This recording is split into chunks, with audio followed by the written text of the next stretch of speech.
We'll do it live. Okay. Well, no. We'll do it live. F it. Do it live. I'll write it and we'll do it live.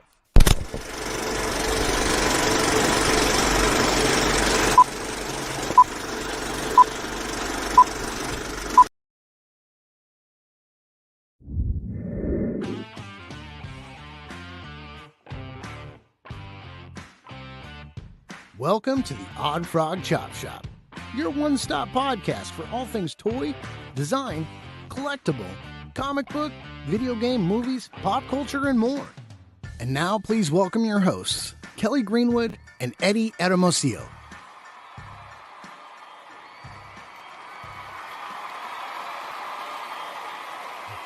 What's up, guys? Welcome back to the Oddfrog Chop Shop. I am Kelly, co-founder of Oddfrog Entertainment, along with my best friend, Eddie Hermosillo. How's it going, guys? How's it going? Welcome back. That down there is Mike Cantrell, another part of the Oddfrog team. We got Deadman 1 with us today. And guys, today we have a very special guest. As many of you know, we've got the Bandito is out on a tour of customizers and collectors right now. And we have with us today First Strike Figs, and we're going to be asking him about the car.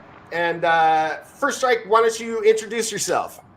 Oh, yeah. Well, first off, thank you guys so much for having me on. This is really awesome. And just being a part of the team that gets to do this. It's honestly been one of my big goals for doing toy photography. So I'm sure we'll talk a little bit about that. But thank you is my first thing I wanted to say. So, yeah, I'm First Strike Figs. You can call me Josh or First Strike, whatever you want to call me, or, you know, whatever other name you want to come up with. And yeah, I'm just a toy photographer and fan of plastic stuff. So yeah, that's me. That's awesome. That's awesome. So yeah, we're all into toys here. And you know, we just like to kind of warm up with a little bit, like figuring out what kind of toys you like. My favorite, like my first toy I said before was probably like Star Wars, you know, the original little Kenner things. And then He-Man blew my mind, and then eventually I.Joe was like my go-to. What kind of figs did you play with as a kid? What was your go-to favorites? Oh man, well, I think we're in the same millennial age group, so I think my first figures were Masters of the Universe. I think my mom came home one day for like a Skeletor figure or something, you know, and that was like my first one. But then, I mean, I was a kid of the 80s, so it was Masters of the Universe. It was Thundercats. It was Transformers. I had a couple G.I. Joes. I wasn't as huge into G.I. Joes, but I really liked them. I just didn't get them a lot, which was weird. But then once Ninja Turtles came out, that was like my jam. That's where I came in. Yeah. And then I had a huge Ninja Turtle collection. And then I was always kind of into comic books on the side of that. And once Toy Biz started making the X-Men line into the Marvel Universe line, that was the end of my life. So yeah. Nice. Yeah, I'm absolutely a huge comic book fan. I have a pretty ridiculous collection I've been carrying around my entire life, and my uncle has an even more ridiculous collection. Oh, Uncle Buzz. Ooh. Yeah. My Uncle Buzz has got shout out to Uncle Buzz. Some pretty awesome holy grails and stuff. So that's great. Yeah. So you are a toy photographer, and you currently have the Bandito, which is our first offering to the marketplace, is a 1/12 scale action vehicle, as we've called it. And you know, we want to ask you questions about it so that the community gets an idea of what it feels like and stuff like that, and size. And so, you know, we kind of mentioned this before we came in, but what were your first impressions of it? Oh man, it was really cool because, you know, as I kind of unwrapped everything and from the previous folks who had the Bandito, and shout out to Insightful Imagery for an amazing packaging job. Insightful hooked us up for sure, and kind of unwrapping it, I kind of got the feel for it. So like, first off, I was surprised that it wasn't super hefty, but it was hefty enough where it had like heft, but it wasn't like overtly like heavy, which I was a little concerned about because if anybody has like that Bratz car, because people were utilizing that a lot, that thing is pretty heavy, which is kind of interesting. This one wasn't, but it felt really good. It felt wow. Are you saying the Bandito's lighter than the Bratz car? I think so. I don't know officially, but I feel have like it, but yeah. Yeah, I don't know the official weight, but I would say it doesn't feel as like hefty. But I think that's just because that thing is a little bit wider too. But it felt really awesome. And when I kind of got to see like the shape of it, obviously seeing it in photos, seeing it on your guys' videos, but kind of getting it in hand, I was like, this thing looks rad as hell. Like it has that old school 70s muscle car feel, but kind of like modernized. It just looked really like the hood scoop looked great. So the first thing I did immediately was just kind of set it on the table, do an overlook of it, and pop the doors open. It's the first thing I wanted to do, and kind of check out the seats and kind of what was on the inside. And then I popped the trunk, and then Eddie, I think he left a figure in there. So I got so a figure who's in there? Somebody got packed in there, and who the hell's in there? But so I popped it open. I was like, Eddie's hiding something in here. But it was really cool because then the second thought was, why does this have so much awesome trunk space? Like, why is that a thing? It's so cool that it does, because the opportunities for like photography and stuff like opened up significantly. It felt great. It felt really good. The tires looked really sick. I love the design of the rims overall. And I know this is the prototype, but kind of thinking how you guys plan to evolve it and like add the add-ons and engine pieces and like guns, and it's pretty sick. It's pretty awesome. I can definitely see having that on the shelf space, limited shelf space, but I could see it going in there for sure. Yeah, and shelf space is something, we thought about, designing something this big. But I mean, at the end of the day, Eddie and I were trying to get it to that true 1/12 scale. And Eddie said before, it is like a coupe, a little smaller.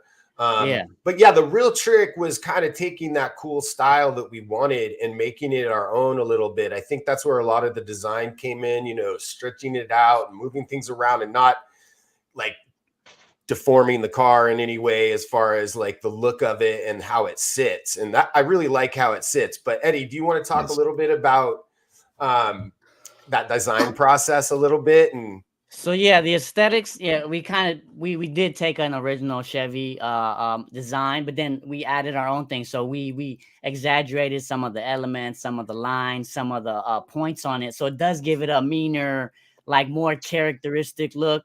We took off some elements that we didn't like, and then we added had to stretch some things to make the characters fit properly. Characters fit, like the can't, you know what I'm saying? But it is a representation of what 60s Chevy would look like size wise in person. If you were to stand next to a 60s Chevy car, you would see that they are quite small sometimes. So, but with that being said, we had planned on making it a little bit bigger to accommodate figures, but the overall size, I mean, you could attest it's pretty solid. It's there. It fits characters, and I mean, yeah, we tried to give it a character aesthetic. What's up, Skelly? Give it a character aesthetic with those sharp lines, making it look mean and make What up, Roger? Yeah, the Morning, customizability just makes it all the better, which is the ultimate goal. The customizability, the collectability, and the customizability is what we're trying to emphasize. And like you said, that shelf space is limited, but then being able to just swap out parts and make it look different, and which is if I could mention something about the shelf space, you're not buying it. You're not buying it. Real quick. As people are chiming in here, sorry, Deadman, but just real quick, guys, we're trying to get everybody over to YouTube, because if you comment on YouTube, we can see it a little better. We're tracking Instagram too, but StreamYard allows us to see your comments on YouTube. We definitely want you to be a part of the conversation. So absolutely, please feel free to drop questions and comments. We want to hear you ask First Strike Fig some questions about the car as well. But anyways, back to you, Deadman. I forgot what I was talking about. I'm just kidding. I didn't forget. Okay, I'm on you. I got you.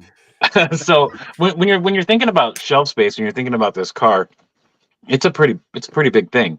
But you're not buying a character. You're not buying an action figure. You're basically buying a playset. You're buying a diorama. You're buying, for those of us who take photos, you're buying a prop. You're buying a set piece. So when you're worried about shelf space, just keep that in mind. Also, at 185, it's a fucking steal. That's kind of my perspective too. As we were going through it and back and forth with our engineer, like Eddie was pushing detail because of the photography aspect of it. So I mean, it's all there. If you look at it, you can zoom in on that dashboard, and my eyes can't even really see some of the stuff in there. So, What were you saying, Josh? Oh, I was just saying, yeah, I think I agree with you on the shelf space aspect. Like when I mentioned shelf space, I'm mentioning it because I'm a psychopath who has a giant collection that's out of control. So for anybody else, even if you think about shelf space, I wouldn't really think about it in that sense of like, will it fit on my shelf? You're thinking about it as a piece of photography, or how you utilize that. But for those who are into cars, those who you're going to have There that we shelf go. space, right? So like, I think it's two different dichotomies when you think about that. And overall, I really dig it. I think I have a little section down here that I can fit the cars in, and it goes right in there. I tested it already, so it's a good spot. Awesome. That's fun. That's a good thing you mentioned that, because that's the avenue we've been exploring and I've been tapping into recently with a lot of motorheads, I guess you would say. Like, the fact that it is customizable. One of the first kits we want to release is the lowrider, and that taps into a whole new market. Like it definitely a lot of more car people are aware of it than I originally thought. So it's actually good that you're thinking the same thing. Like, Mikey, can you say that last comment? Bobby Mulla says, I'm thinking of my wife yelling at me. I don't have anything for that one, guys. I got nothing to help you on that. Let's well, I'm curious about so let's dip into the photography first, right? Yeah, like how well did you feel it was like photogenic? I mean, was it super easy to work with? Were the details easy to get in on? I've been playing with it quite a bit. So I've taken 3 photos. I posted 2 yesterday, one today. You want me to share those? Let me share them. Yeah, feel free. Yeah, do what you gotta do. I think overall the car is very photogenic. So it has its own character, which is kind of how I would want to treat the photos. And I think, Mike did a great job. Toy Mission did an awesome job with it overall. And that car just kind of has its own presence in the shots. So you have to kind of work with that. I think from photographing it, I do not consider myself and I know this is whatever, but I don't consider myself a good photographer. I don't know. I just press buttons. I edit things. I try to make. I think we all do that. There's a whole community out there that thinks you're a good photographer. So bro. When you're taking pictures, you have to kind of think of composition. You're trying to think of sizing, like how that all works together. And to me, I felt it was just like Deadman said. I used it as a diorama piece, almost as its own character. And when you're trying to get different angles and stuff, I think the biggest thing when you think about shooting in like 1/12 scale or in a smaller scale like this, it can take up a camera shot really quickly. Like it can feed the whole thing. So if you want to get up close, you're going to have to kind of think of how you're framing things, because you want to, like this shot right here with Chester, I had to get in pretty tight to be able to see him. But once you get in tight, you start losing the aspects of the car. So where do you go? You have to really work with the angles, which is kind of what I liked, because it challenged me a little bit as a photographer to be like, how can I get the best angle for this?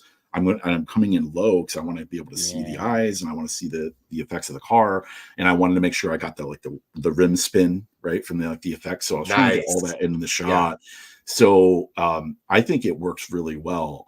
I actually liked, from the size perspective of the Bandito in the prototype, I think the size works really well because it's not overtly long. In the shot I did today, I got most of the car in there pretty easily, but I had to use a different lens. So I used a more wide angle lens to get everything that I wanted to do. So that did work out really well. Now, speaking of size real quick, sorry, I didn't mean to interrupt, but speaking of size real quick, this car is going to be slightly larger in production, correct?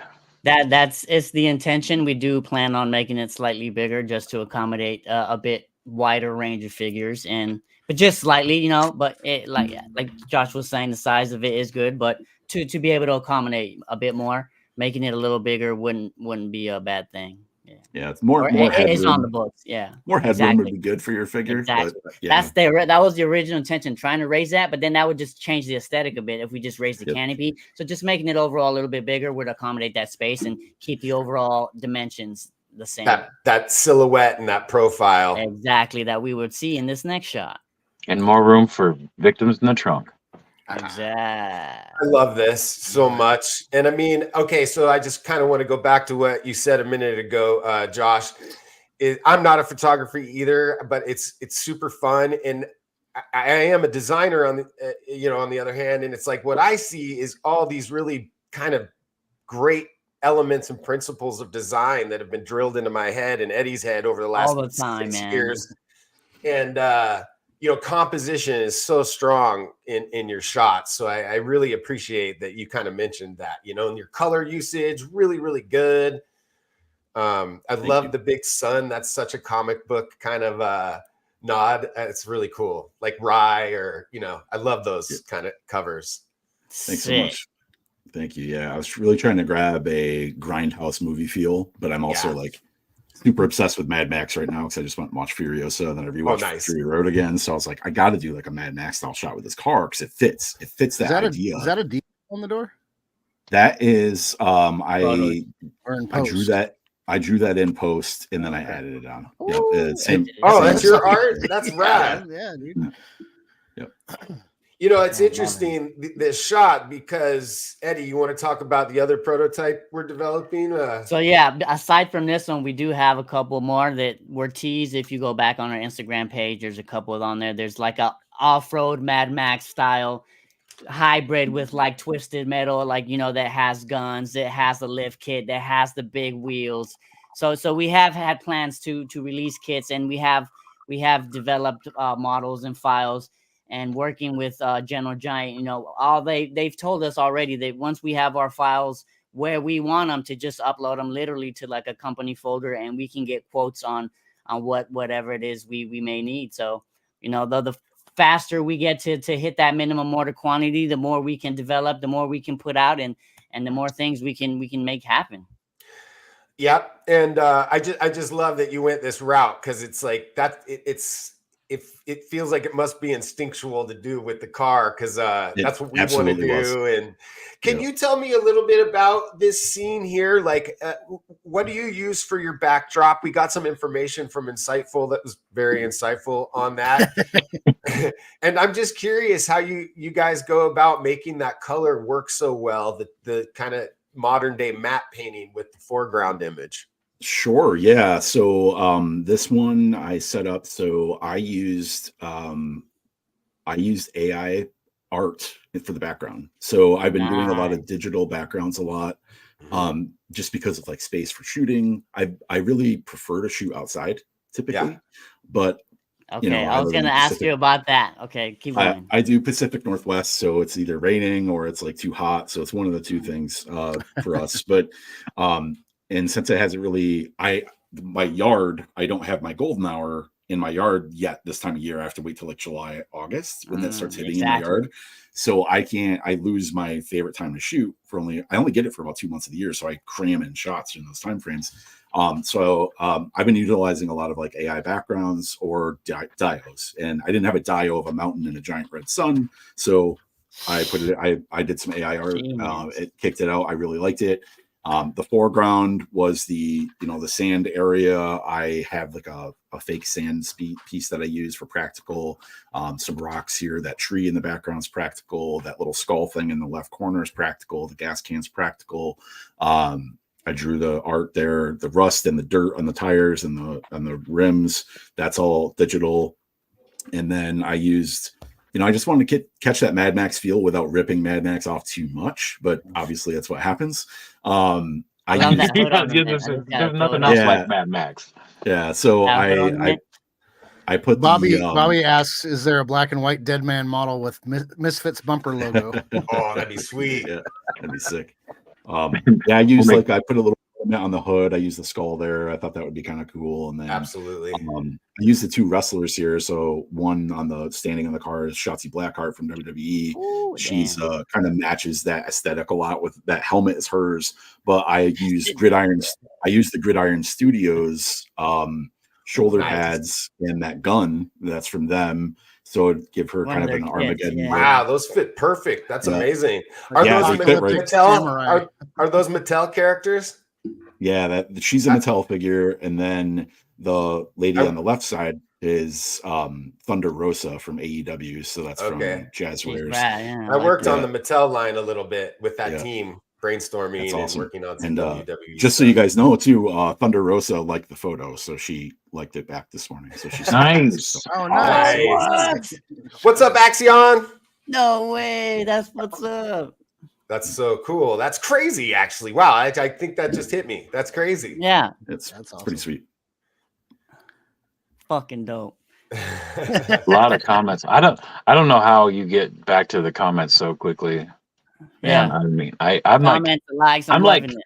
I'm like 7 to 8 photos behind on getting back to my comments. I was gonna say, like when you mentioned photography, like photographing outside, taking pictures outside, you showed us a picture. We have a group chat with everybody on the tour. That shot was outside. I know you haven't showed it. That's digital too. Yep. Oh man, that looks so good too. I blurred that photo and used it for the promo I put in my story this morning. I didn't want to give that photo away because so far that's been my favorite that you've taken. Me too, man. That looks like an album cover. I could print that and put it on my wall, dude. It looks. I mean, it doesn't look like digital art at all. It looks real. No, like they're there. Like, oh my god. That'll go up tomorrow. That one when it comes out. Yeah. Ooh. Excited. And how did you get those colors to match? Did you have to cycle through kind of prompts colors, or did you kind of filter it and adjust? And how does that work? Kind of both, to be honest. So when I'm making the AI stuff, it's all about prompts, right? So you have to know the language of what to make, what to say, give you, right? So I'm saying, I want a red sun, I want a sanded area, I wanted post-apocalyptic sand, I wanted a mountain in the background with a light blue. Like you have to tell it all that shit, right? So you have to kind of do that. And then once I layer it in, I treat it as since it's all in the same shot, what I'll just do is just do overlying filters. I'll change the colors around a little bit, do it over top layer, and then just match the colors up. And I don't really know Photoshop that well, to be completely honest. So like whatever I'm doing is like base level. Anybody else who even knows what they're doing could probably make it working. Better. It's working. I don't fuck with Photoshop either. I do use Lightroom though, because Lightroom is an amazing tool that anyone can use. I live in Photoshop. So this is great too, because it like I said, it really gives you an idea of kind of the customization possibilities, I think. And we left a lot of the little screws in there in the design and stuff as we went through it. Because first of all, me and Eddie have pulled this car apart. Eddie more than I have, like 1,000 times at this point, put it back together between all the different prototypes. And I'm sure Eddie's tired of doing it. I'm kind of tired of doing it, but like it is kind of fun to tinker with the thing as you pull apart the little pieces. It's 76 pieces, and I know we can't do that on the tour and stuff, but I'm just kind of wondering how you feel about the customization aspects and what's planned and what we've showed on the website and maybe a suggestion. And just knowing that we have one of the industry leading companies, General Giant Studios, back. The detail and the quality on this is just going to be so like immensely. It's going to elevate the bar compared to what anything is out there. So it's like knowing that I think is what we need to drive to. But hey, how do you feel about here we have a couple of lowrider prototypes. I mean, just knowing that the aesthetic can go from that to that. Can you bring it over, Eddie? Yeah, I'll pick it up. This is just prototype, so like I don't think the inside. So it doesn't have the interior in there yet right now, but yeah, see these. It's a little blurry. That's sick. Yeah, like at one point, Eddie had putting like ground effects in the wheel wells. Yeah, on the green one. The green one had lights at one point. We got to get more rims going, but yeah. Because there's actually extra ports on the electrical switch in the car for people to be able to add their own electronics. We really want people to go nuts with it, but sorry, go ahead.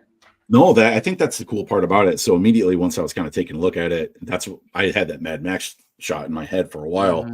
I was like, what can I do? I want to, obviously it's a prototype. It's not mine. I can't go paint it or do whatever. But immediately the first thing I'm thinking of is like, well, if they're adding accessory kits, I know the guns are coming, like the bigger tires are coming. That was like my language, right? I'm thinking of how companies like Gridiron Studios are doing like 3D parts for the I.Joe vamp, right? So I was saw it, thinking, yeah. like, how could you take that ideology to add in things like roll bars to the top, or to take like a cargo section, or add in like nets that could like magnetically clip or something of that nature. So I was immediately thinking about like accessorizing cars for what you would need, whether you're a fan of military style stuff, or you want to do like a Mad Max style, or you're just doing like gearhead stuff. I like right? how you said that. Again, Yes. that was the original premise that we went with along from the beginning. It was just more than a car. You know, we wanted to cement something new, and we came up with that term, action vehicles. Obvious play on action figures, you know, accessories, customizability, and it being a character itself, not just a car from you know, a car from a movie or a car specific to a character. Your character. Yeah. Right. Yeah. So yeah. Exactly. That's what I really liked about it, as having just the base there. Immediately my thoughts are like, what else could you do with it, right? So I did like I drew the spray paint, put on the door.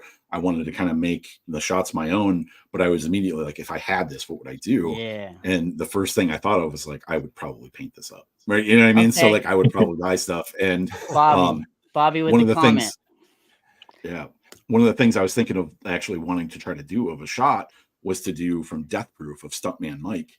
Because you know I have a thing figure of him, and I was like, could I pull this off? But I was thinking of like the logo on the hood, so it's like, how could you do that easily? And slides would work really well for people if they wanted to do customizations, and like decals would go right on that, right? So like exactly what we talked about even from the Kickstarter from the beginning. So it's all been there, and now that it's developing, it's really like, I think it's something we need to be put out there and emphasize more, that, you know, we have brought this, been developing this idea for like 2 years, and somebody just said, can I put cholo tassels? So like I'm straight up Latino. I was born and raised in Los Angeles. So like if you see the LA, the Dodger logo skull, and like this other lowrider has a decal on it already, and it's like, so we can include decal. This is just a cheap little decal, but can you imagine like legit pinstriping on, you know what absolutely. I'm saying? That's the route we're going. Yeah, that's the route we're trying to go with it. So, I mean, the customizability is literally endless. You can, whatever color you want, and I mean, it's all possible. You know what I'm saying? Like, I mean, it's the chop shop. Exactly, it gives you a different vibe. That's what this place is, a chop shop. If anybody know what a chop shop is, the 112th Street Chop Shop. Yeah, the ideas of what you could do with it are pretty endless, to be honest. We could probably sit here all day and kind of talk through it. I think it creates that aesthetic. Or if you just want to buy a base body and you're just using it for like your muscle car aesthetic or whatever, that's totally fine too. But you know, I immediately, once I did that shot yesterday, like the Mad Max inspired shot, that's the first thing I was like, I want this car so I can do that. So I want to just rip it apart. Well, I want to sand it down. I want to put holes in it. See, I want to make it look awesome. You know? Like, see, and we did it. We've done it all. I have shots where it's all matte grayed out, and then there's like a custom Doc Knock Cholo standing there next to it, and like I made it look like an album cover. So like I'm also starting to play with those. Yeah, Doc Knock Cholo. I like that one. I just made that up on the spot. Yeah. It's pretty good. You should sell that to Mezco. I love that you mentioned you heard it here, Doc Knock Cholo. I love that you mentioned that, Josh, too, because part of the idea of it, once we get to the 1,500 units, you know, we own the tooling, and from there we have access to all the parts. And it's like, you know, the car is meant to come apart and be put back together. You know, it's not a snap-on. I want to make that clear. You work on the car. You need to be a customizer to a certain degree. You know, you're going to need some tools. Patient. Yeah, you need to be patient. But once you have the car, it's $185, which we still think is a fair price for a 112 scale thing. It's 76 pieces. It's the exact price in the market right now. I would like to say that we set the price. Yeah. And but you know, that being said, we don't want people to be afraid to customize it, and we want to have the ability to have access to just, I need another shell, or I need new doors, another bumper, you know? need another hood. Yeah, and it's like, okay, that becomes possible once we get to our. Thank you, Axion. Let me share my screen again. Earlier, Kelly mentioned the Bandito. So the Switch does have extra terminals, which if you are that level customizer, you can solder, add wires, and so let me share this real quick. This was did I share it? Yeah, okay. There we go. Yeah. So this was I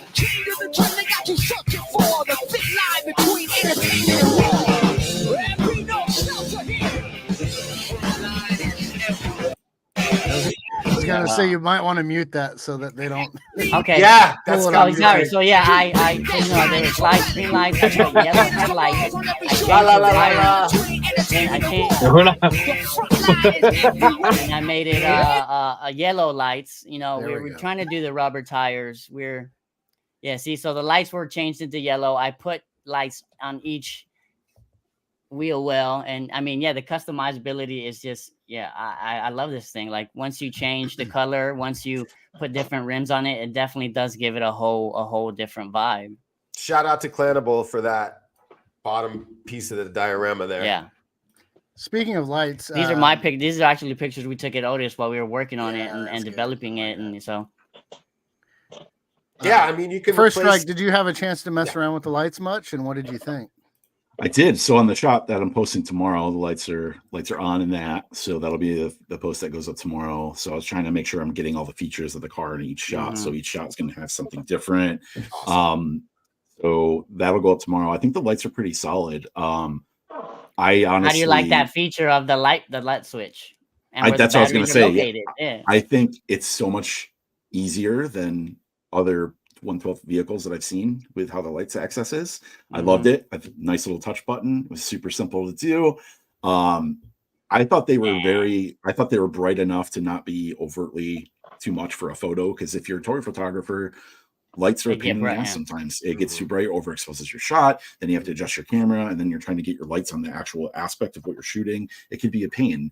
I'll be honest, a lot of the time I do lights in post just because it's easier to control the dimness and stuff. But if I'm utilizing that on a shelf, I think it's perfect. I think it looked really cool. I do love the design of the headlights. They look real sharp. But yeah, the placement of the switch was so good. It was just perfect. Yeah. How about the dash lights? You know, what's funny is I remember watching the video of how you guys did it before, but when I was taking it out and playing around with it, I was like, oh, I forgot all about it. So when I was like looking under the hood, I took the engine out and I was kind of checking everything out, how you guys did it. I was like, oh yeah, this has lights, because I saw the battery thing after I took that. So then I, you know, I'm not too sharp sometimes. So I was like, where's the button? So I was like, oh, it's right here. So I didn't remember. So think about that as like a consumer. If you don't know, it's literally right. It makes it self-explanatory. It's a battery. It's like a MacBook, dude. It's like the easiest possible way. Yeah, you push the battery of the car, literally. Yeah, you dumb. It's the battery, you know. So like, check this out. It was great. Some shit out. So this was the one I was talking about. So this is, you know, I teased this a while ago. I think it's kind of cool. It's relevant now. So, you know, as far as the kits are concerned, this is the base model Bandito here, primed gray, which is what maybe any customized. It would be primer black. You know, that's the injection molded primer black it's going to be. So, but you know, you can prime it a different color. This has a more classic hood with no scoop on it. We do have one of those as well. And I mean, yeah, Dayton rims. See, we originally had the Bandito logo on there. Not a lot of people liked it. So, but I mean, we still have that available. If anybody would, you know, we can sell some of those on the side with the Bandito logo on there. But you should. Thank you. Yeah, we took that off for purposes. Yeah, for the prototype, I was like, oh, I don't get the logo. Oh yeah, I have the bumper right over here. Yeah, it's a so I have logo, the bumper. Thanks, Thank man. you. So, but yeah, you know, the kits would come with grill, like different grills, different bumpers, the steering wheel, obviously a different engine block because you won't be able to fit the big engine block with the classic hood. And we got the side skirts, we got the tires, the rims, and you know there'll be accessories, the cholo tassels you can actually add. And we're thinking about, yeah, you know what I'm saying. You guys might end up having to make those. I don't think they make them small enough for that. Fluffy dice. There's a market. There you go. People want it. People will make it. That's, you know, even companies that, you know, just people who print their own stuff will have exactly. Stuff. Sounds like an opportunity for soft goods, even. So that's what I'm going. That's exactly what I'm thinking. Beaded seats. I won't share too much because you know people are watching. But hey, yeah, there's eyes. There's eyes. And yeah. At one point, me and Eddie and I were at Otis, and we had like scraps of leather and stuff, and we were kind of That's messing it. around. That's all you Yeah, can say about that. yeah, have fun.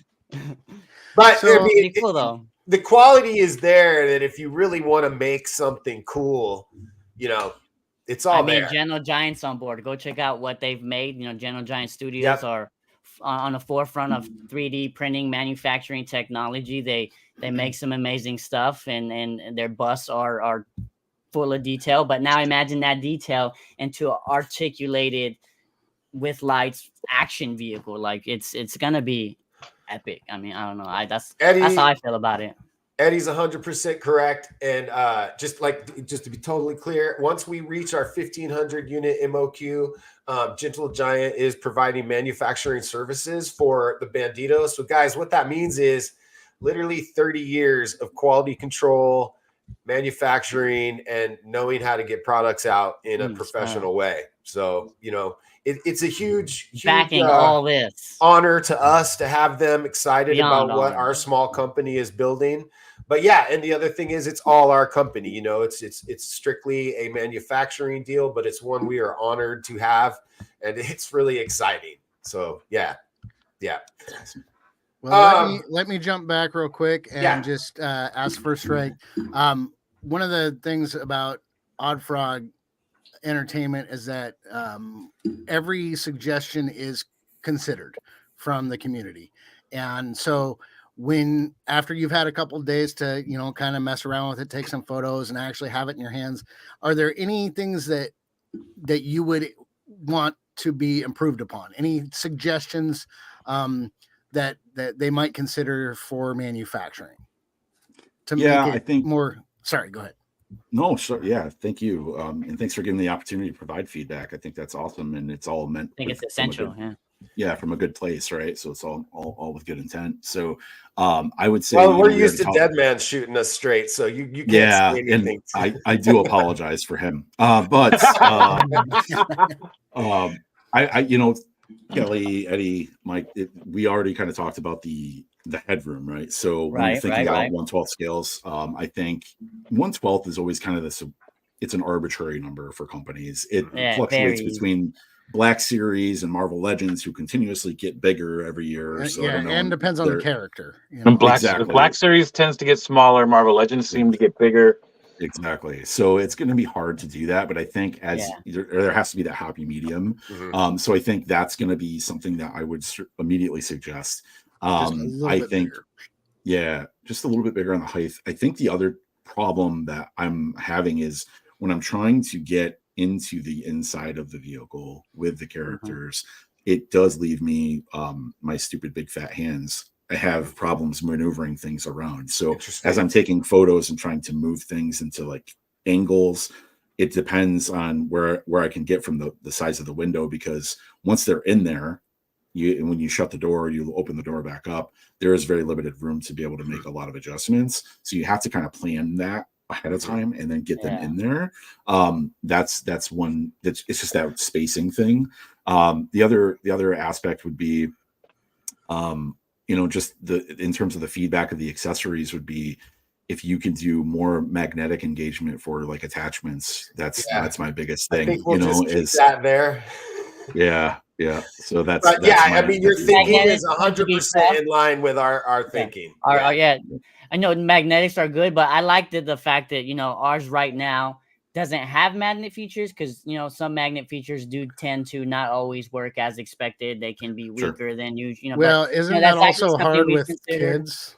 Well, it is a high collectible, so it would be target demographic like 15 and up. So you don't not worried about that. But it's technically not real. I mean, it's a toy, but right. I'm just saying that might be like a legal line. Magnet is a certain age group, basically. Okay. Gotcha. Okay, got it. That's cool.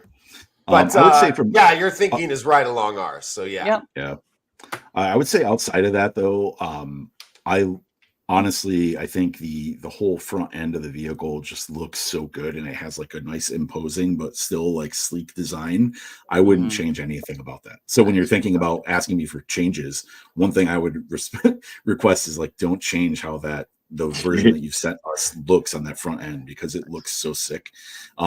Just the overall flow of the points, like everything is very sleek. It has a lot of finesse in the design. That's all Eddie, man. The lines and the shape. Yeah. Yep. I would say, okay, you know, good. it looks the best in terms of like other things I've seen on market. Like that design is great. But everybody has their own. Yeah, everybody has their own thing, right? You know, Absolutely, so that's subjective. But I would say if you're planning on changing anything, don't change that grill. The overall aesthetic. I'd got you. We got you. Bobby says flux capacitor. Let's go for once a flux capacitor. Can I show something else? Let me see. Yeah, hold on. Let me ask the Slow question. Eddie. This may take a second to find, but Axion wants to know how close are you guys to the 1500, if you can say. Oh, that's such a great question, because that leads me to something else that I can mention. So just to be specific, I think we're at 326 pre-orders right now. We need to get to 1500. Some have multiple units, though. That's the thing. I think that's the overall count, though. Like I've added up. Okay. Yeah, that's the unit count. But that's such a great question, because it leads me, just to share with you guys. For the last 2 weeks, basically, Eddie and I have been sending out packages to distributors with our press kit, images of the car, an introductory letter. We've heard back from about 4 of them right now, and we're kind of in talks with them. So, maybe talk to your favorite distributor and say, have you heard about the Bandito? But yeah, Eddie, that being said, I'll let you talk about the flux the customizability, flux capacitor, somebody just mentioned. So look, even at 62 weeks ago, we had like designs ready to be able to, we have these designs that you can easily interchange the wheel wells. You can attach these, like, I guess, is there another one? Yeah. I think it has music. Let me see. Well, I muted it. Okay, good. Yeah. There we go. See, so these. Yeah. That's so cool. Yeah, so these would be like I've worked on 2 types of engines. These would be obviously like combustion engines, and I have other ones that look like magnetic. So we're trying to go sci-fi. We're trying to go lowrider. We're trying to go muscle. We're trying to do Gaslands, all with the same base model car, which was our original intention. This has a spoiler on the back.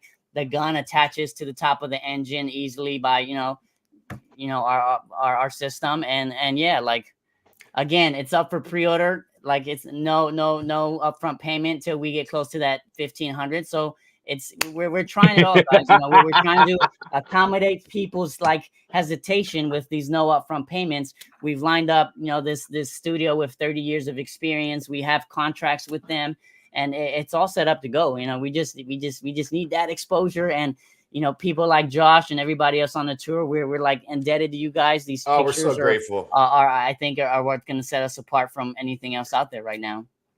Yeah, we're totally grateful. And back to Eddie's point, like at Oddfrog Entertainment, from the very beginning, from the very inception of the business, is Mikey said it before, Eddie said it before, but it's all about story. And like for us, keeping that idea in mind as we were designing this car was like, well, it's not really about our story. We wanted to focus on toy photography and give a canvas for people to tell their story. And maybe you could talk about that a little bit, Josh, about aspects of storytelling that with photography that, you may have already mentioned it a little bit with the customization and stuff, but we really are trying to build story into the car. Yeah, I think, like I said earlier, with like the car being its own character is the really cool aspect of this for me, because with the idea of that customization, different part swap outs, being able to buy different colored bodies to kind of build what you want, the price tag is phenomenal for the body. Like if you think about that right now, if you want to add on all the other parts and you're doing that, you're going to be building a car that could be potentially hundreds of dollars, but guess what? That's yours. Or you're going to have multiple pieces, right? So it could be an extension of the things that you enjoy, whether it's sci-fi or muscle cars or just gearhead stuff or just, military style things. If that's all the aspect, I think when you're putting things together for like photography, which a lot of people may use this for, or they're just collectors and in whole and want it for a cool display piece, that car is going to have its own character. And you're going to design. Buddy who's going to mount it to an RC. I was going to say like that. There's possibilities of being able to do that kind of stuff, right? So people will love that. And I think the idea of like when you're doing photography, that piece is going to either be a center aspect of your photo, or it's going to play a huge part in the storytelling of why that car is there in the first place, fantastic. right? So, I think a lot of people, when they got like the I.Joe Vamp stuff and they were kind of taking photos of it, go look at photos of how people are displaying that, or even our photos of the Bandito with, myself, Thor, and everybody else who's taken photos thus far. Sometimes it's not just this. Yeah, it's just not even like the center of the photo. Like it's there, but it helps tell the entire story, which is fantastic, right? Because you can't get that without a car. And for a lot of us, getting access to a 1/12 vehicle is like not super easy, right? So it's awesome.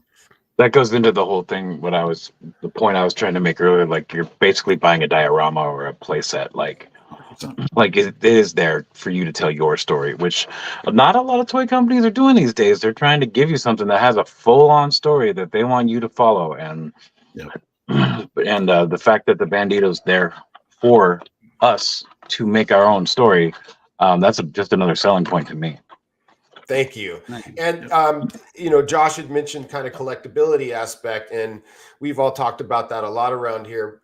Deadman, maybe you can kind of go over with Eddie again some of the collectability aspects that we've been built into the car. Ask him, we do have collectability features that we've built in, like the pink slip. Pink slip, yeah. So we have the first 1500. It's gonna have like a certificate. We planned on a certificate of authenticity that'll look like a car pink slip. That would be kind of just little random stuff we wanted to add there. But what else? I mean, well, in the fact that we're kind of branding this as a new thing, right? We want to make action vehicles. You can customize them. They're going to have guns attachable. The doors all work. The lights work. You can add stuff to it. We want to emphasize action vehicles. So at the end of the day, once we get this going, and Eddie and I aren't the quitting type, once we get this going, we foresee this first 1500 being, really the start of something hopefully new and special. So we've really thought about the collector aspect a lot, and the first 1500, we definitely want to make special for people. We got another question from Axion.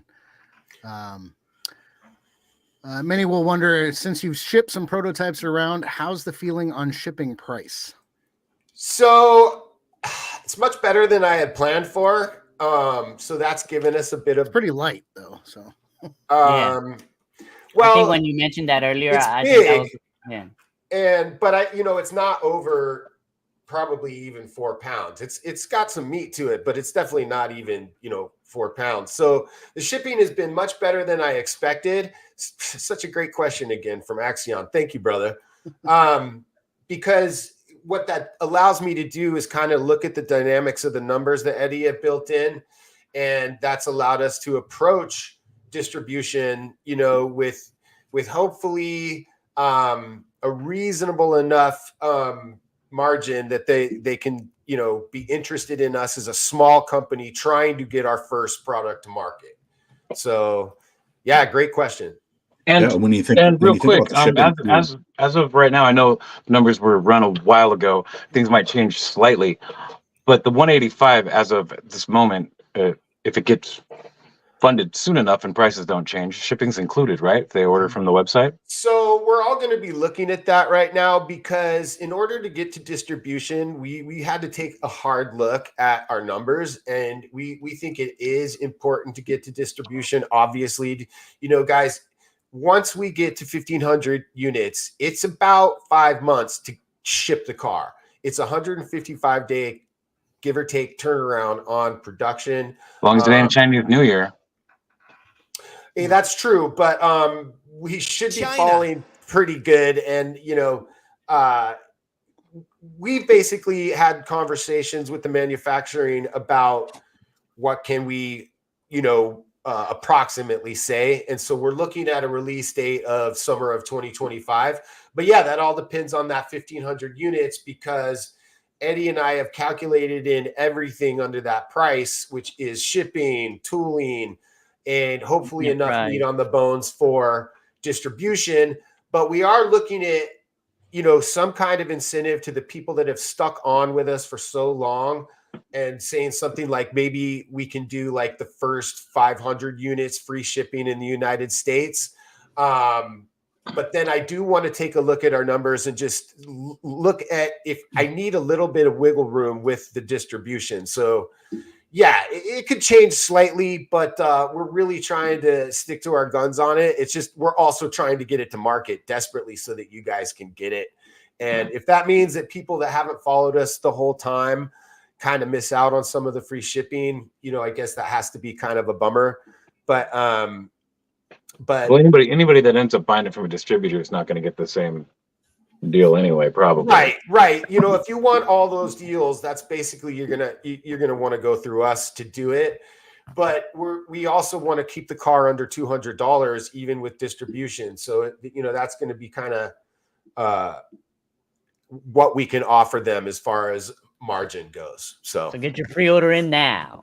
Yeah, believe me, guys, we are not trying to get rich off this particular car. We are trying to break into the market with something that we're very passionate about for the long term.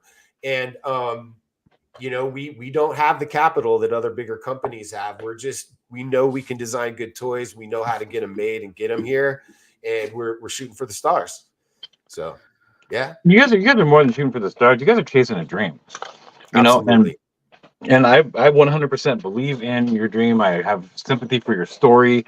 I mean, you guys had like a real major thing that could have been a huge setback, but you guys were fighting in the lower trenches anyway. You know, something that would have maybe deterred someone else from even trying happened with you guys, and you guys just kept going, and you just kept trying and kept trying and kept trying, and that's one of the reasons why I proposed the tour. Was like let's get this in other people's hands, because you guys are pushing your dream as hard as you can right now, and like what can us as a community do to bring this to the rest of the community, you know, because I know it's didn't have like such a big following at the time. I don't know where it's at now, but yeah, guys, follow Oddfrog, follow 112 Chop Shop, talk to your favorite distributors, say, hey man, I want to buy the Bandito from you guys. How come you guys don't have the Bandito? Just send them email. You know about it. Yeah. Ask them if they know about it. That's all. Well, we want to definitely thank you, Josh, for joining us today. Absolutely. Before we land this plane, we used to ask questions of our guests that we quit asking. Let's do it. Let's do it again. What is one of your favorite toy memories growing up? Or a favorite toy that you had, or you know, I think my favorite memory overall is probably going to be I didn't have a lot of G.I. Joes, so I was mentioning. So Kelly, I know you're a big G.I. Joe guy. Yeah. My mom came home one day. We weren't super wealthy by any means. We were a pretty poor family. But my parents always tried to take care of me. Like I had action figures and stuff, but not a lot. Like once every couple months I'd get one, you know what I mean? Like here and there. But my mom would get a lot of stuff used or from like a Salvation Army or like a thrift store or stuff. And that's where I got a lot of my things or hand-me-downs from my family. But she came home one day with the G.I. Joe hovercraft for me. Oh, yeah. The whale. Yeah, that big old hovercraft. She got it at a yard sale from like some people. And she got it for like $2. Wow. Like back then, you know what I mean? So that was like early 90s or whatever. And it had a bunch of missing parts or whatever. But me getting that, I was like, oh my God, this is the coolest thing. Like everything fit in there. It was huge and it floated on the water and it, you know what I mean? It did everything like I would envision. So as I was like playing with the playset, because that's really what it was, it did the things I wanted it to do. And I had that up until probably my teenage years when who knows what even happened to it at this point. But like that was probably my like biggest memory of like getting something so tangible that had like a lasting effect on me. And I think that's certainly one of them for sure. Nice. Yeah. I remember what happened to my whale. I stuffed it full of ground flowers and lit those fuckers. I was gonna say, yeah, I grew out of action figures when I got into firecrackers and BB guns. I could say the same thing, but I got back into it as an adult. Excuse me. Here I am wishing I wouldn't have burned most of those things, but Right, I gotta exactly. say, it was a Probably. lot of fun setting them on fire. Yeah. All right, one more for you. Sure. Hero or villain? If you could have a superpower, what would it be? I'll fill myself with my own hubris. I would just pick the Sentry from Marvel because he has the power of a billion exploding suns. So whatever that means, I'll just. I got it. I'll go with it. Yeah. I want to have all of it, he says. Yeah. Sentry is like one of my number one favorite characters. So Nice. Yes, what's up? So do you have mental issues as well? absolutely, yeah. I think all of us do. I mean, Yeah, to some degree, there's all of us have some sort of mental thing something that we battle. You know, like fuck, I'm an alcoholic. First Strike Figs, where can people find you? Just on Instagram at First Strike Figs, and yeah, that's pretty much it. Well, hold on, real quick. First Strike Figs. I know there's another aspect of your life that we didn't even touch on, that has been a big part of I know Kelly's life and a big part of my life and in our past. That would you like to share?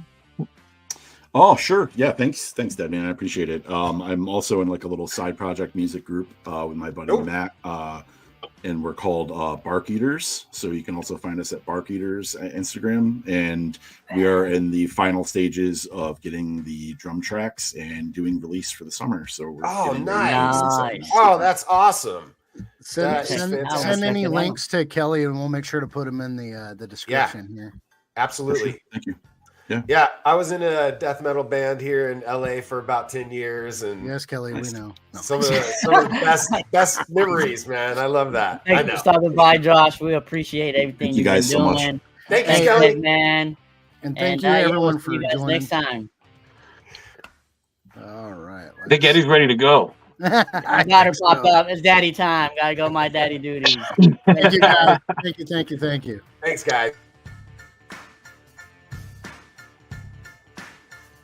Thank you for tuning in to the Oddfrog Chop Shop podcast.